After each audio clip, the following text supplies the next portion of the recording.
After the lost Liberal decade, wages are down, but the cost of housing, groceries, and everything else is up. Canadians now spend more on taxes than they do on clothing, rent, and food. If you're a nurse, a carpenter, or a retired senior on a fixed income, the Canadian promise seems like a distant memory. Under the Liberals, we've had the worst housing inflation in the G7, while regular inflation means that families will spend over $800 more on food this year than they did in 2024. But for well-connected Liberal insiders, life has never been so good. It's a tale of two Canadas. Over the last 5 years, everyday Canadians have suffered from Liberal inflation.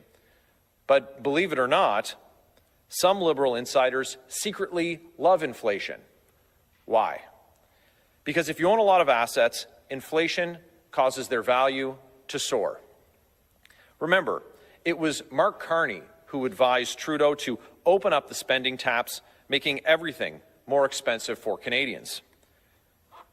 Why would he do that? Well, here's a clue. In 2022, while most Canadians were watching the value of their paychecks collapse under an avalanche of inflation, Brookfield CEO wrote to his shareholders to gloat about how much money they were making off of inflation. Brookfield CEO said, and I quote, "Many of our infrastructure, renewables, and real estate assets are positioned to benefit from inflation," end quote. And in 2023, he wrote to shareholders again to say that, quote, "The stress in the market is our sweet spot," end quote. Your pain was his gain. As Trudeau's economic advisor, Carney was supposed to be working for Canadians. But his advice to Trudeau made you poorer while he lined his own pockets and the pockets of his rich friends. At the same time, he advised Trudeau to raise taxes on Canadians, taxes that he knew he wouldn't have to pay after he stashed his company's funds in exotic Caribbean tax havens. This is not the first time that Mark Carney has been accused of conflicts of interest. In the UK, when he was acting as an advisor to the Labour government, he lobbied a Labour minister for government subsidies for heat pumps that would enrich a heat pump company owned by Brookfield. The chairman of the company even admitted that, quote, "Mark is working on our behalf in government," end quote. Meanwhile, here in Canada, Carney's conflicts touch everything from nuclear energy to real estate to tax policy to his dealings with the Chinese government and shadowy Bermuda tax havens. Incredibly, we still don't know whether or not Mark Carney actually pays taxes in Canada. And now, as Prime Minister, the current conflict of interest rules don't even require him to sell his assets in Brookfield. Now, he's gotten away with just moving his assets into a so-called blind trust. But the only people who are left blind are Canadian voters. We can't see what assets are in the trust, but Mark Carney knows because he put them there. Now, Mark Carney doesn't want to talk about any of that. That's why as soon as the media started asking him tough questions about it, he suspended his campaign and rushed back to Ottawa. He's been hiding from the public for 3 straight days now. He's hiding from scrutiny over the fact that he's already the most conflicted and compromised Prime Minister in Canadian history. From revelations about his cozy relationship with the Chinese government, cash stashed in offshore tax havens, and his history of lobbying governments he's supposed to be advising to benefit his employers and his own financial interests.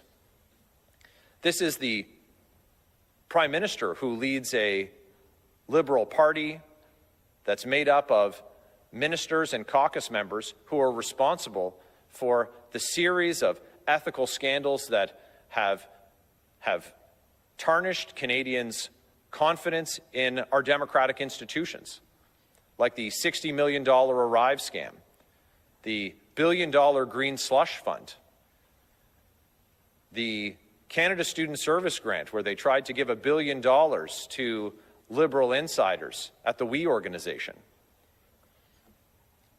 Mark Carney doesn't want you to think about any of that. That 87% of the cabinet that he appointed were the same cabinet ministers that advised Justin Trudeau. He's running on one election promise only, that he can deal with Trump. So how's that going? 2 weeks ago, he said that he made progress with Trump. Last week, he said that, quote, he can handle Trump, end quote. That's an actual quote from him. But there's no evidence whatsoever that Mark Carney can control or influence anything that Donald Trump does. The fact is that while the rest of the world is getting pauses on Trump's tariffs, there are more tariffs on Canada today than when Mark Carney became Prime Minister. Now, that's Mark Carney's actual record of dealing with Trump. He can't hide from that record any more than he can hide from his own conflicts and Liberal record of broken promises. After the lost Liberal decade, with costs and crime up, and our economy down and under America's thumb, and with Liberal insiders profiting off their government's decision, it's clear that the Liberals don't deserve a fourth term.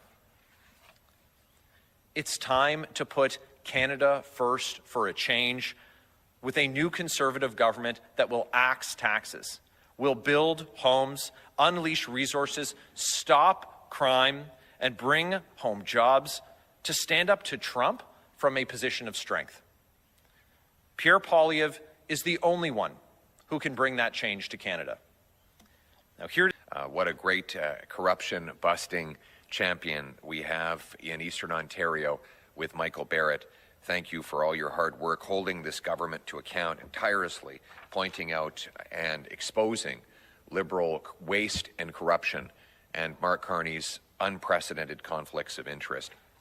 Before I go into what I'm going to announce, let me talk about why I'm going to announce it.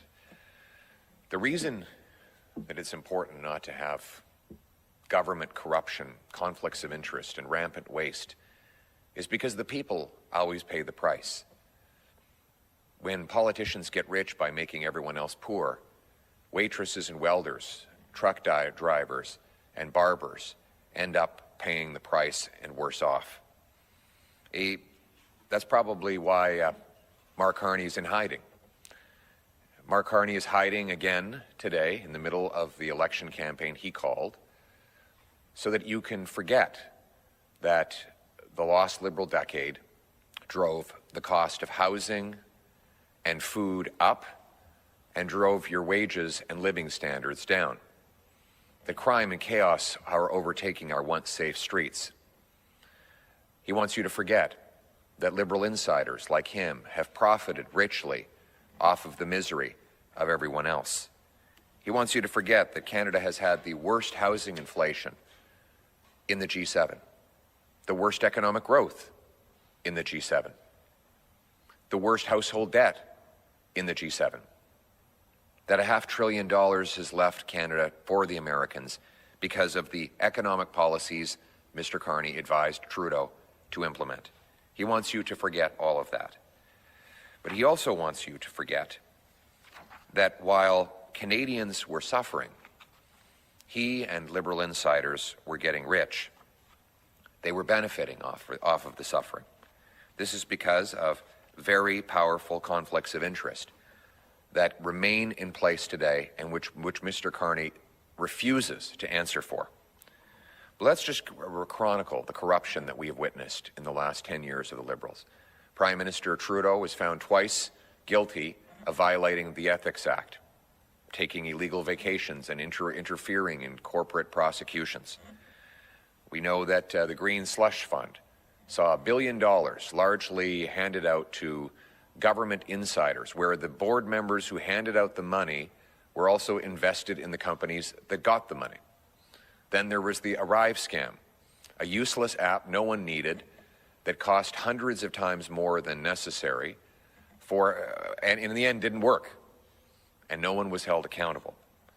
The amount of money now spent on government contractors has gone up by well over 100% in a decade to over $20 billion. Roughly $1,400 per family is spent in federal taxes to fund consultants.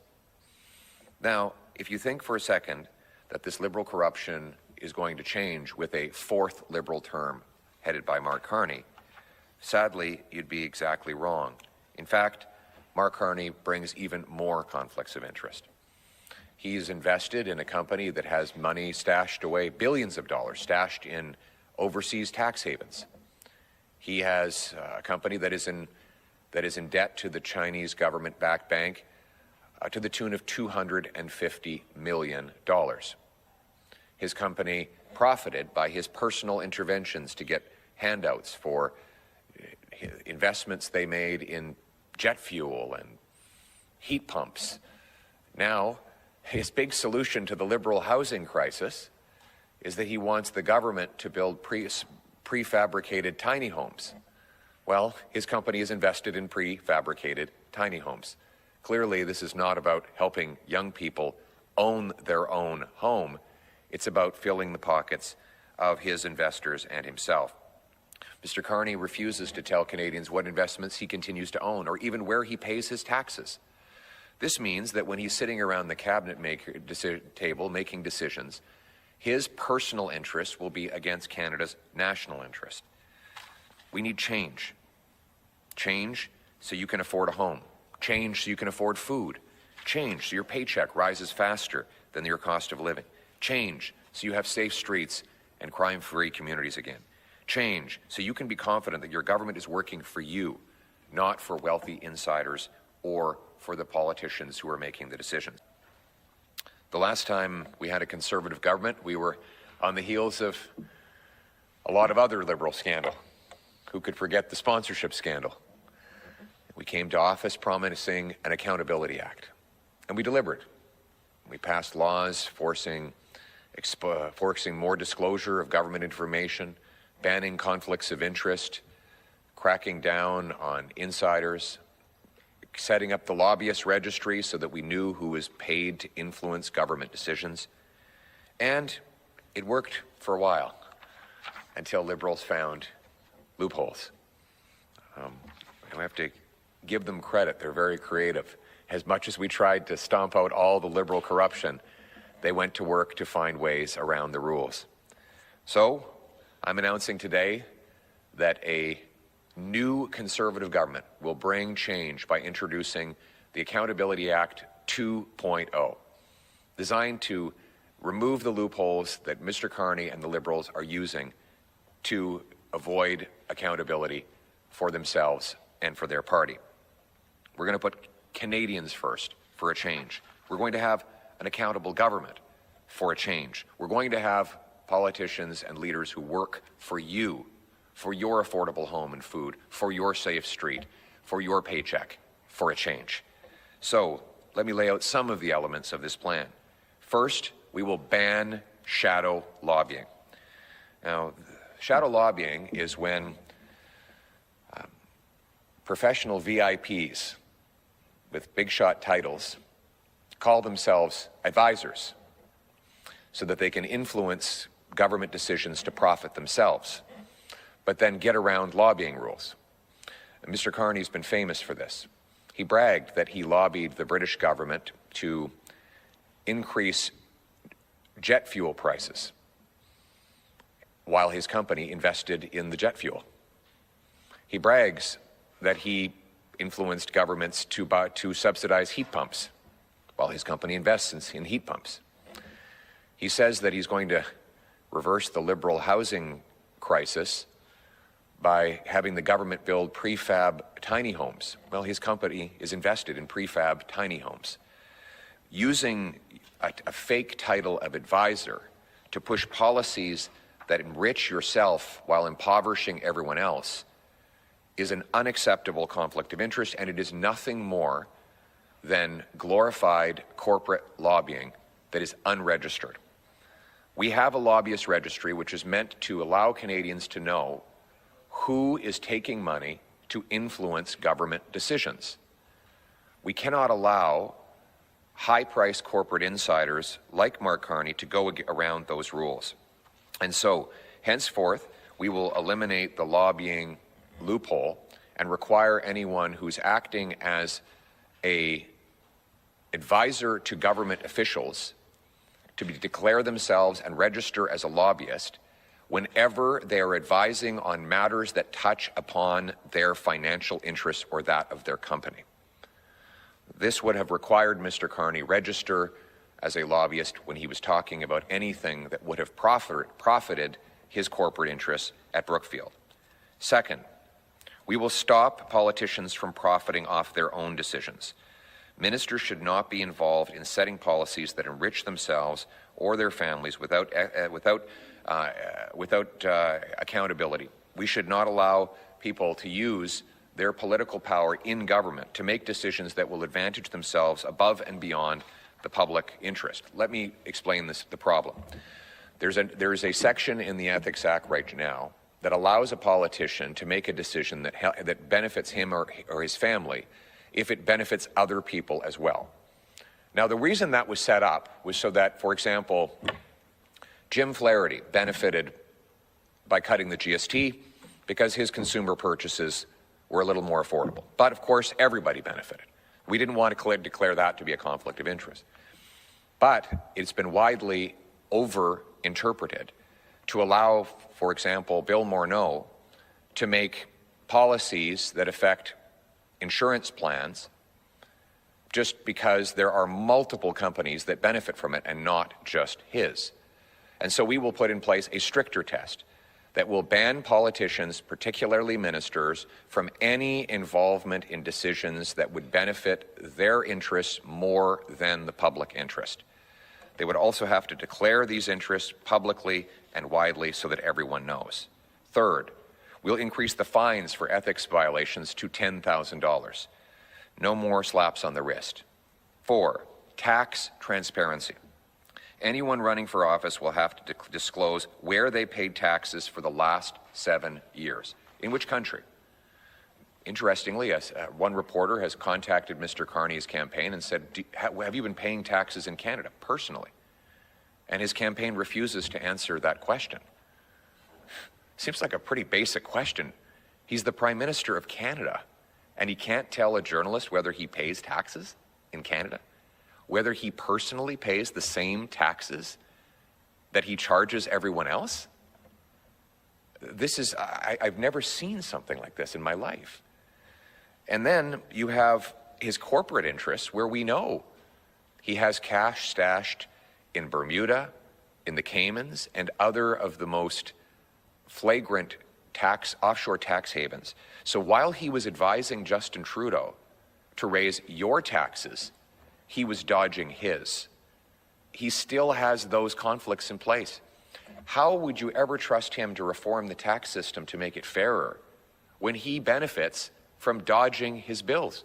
Waitresses, truck drivers, manual laborers have to pay a much higher tax rate than Mark Carney's company, and he remains in that conflict. So he should have to reveal where he's paid his tax for the last 7 years.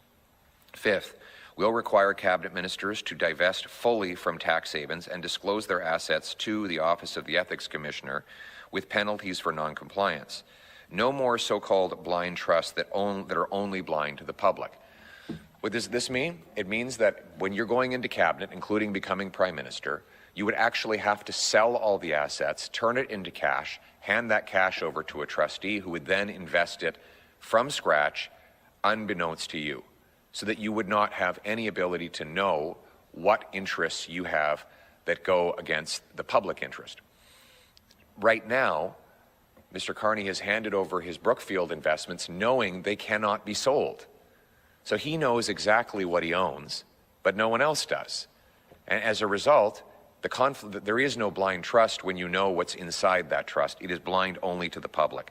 He should have to sell and liquidate these investments and then have the cash reinvested without his knowledge so that he could not possibly act in his own interest and against the Canadian interest. Sixth, we'll require party leaders to disclose their assets within 30 days of becoming leader or require the Prime Minister to divest their assets within 30 days of taking that job. The Accountability Act 2.0 will put you first, your family, your affordable food, your affordable home, your safe street, your family, your country, your future. A new Conservative government will put an affordable life first for a change. We'll cut your taxes by 15%, saving the average family with 2 workers $2,000. We'll cut taxes on new homes by $100,000. We'll bring in a Canada First economic action plan to unlock our natural resources, build projects and infrastructure, empower entrepreneurs, unleash our economy, and reduce our dependence on the Americans so that we can stand on our feet and stand up to Trump from a position of strength. And we will put your quality of life first for a change by stopping crime and bringing back safe streets. We'll ban criminals with a 3 strikes you're out law, shut down drug dens, treat 50,000 people suffering from addiction. A new Conservative government will respect your hard work, honor your trust, and deliver results for you. We'll restore the promise of Canada, that hard work gets you a great life in a beautiful, affordable home with good food, on a safe street, under a proud flag. Only a new Conservative government can bring change. We cannot afford a 4th Liberal term of rising costs and crime and a falling economy. Canada deserves better. Canada deserves change. Let's bring it home.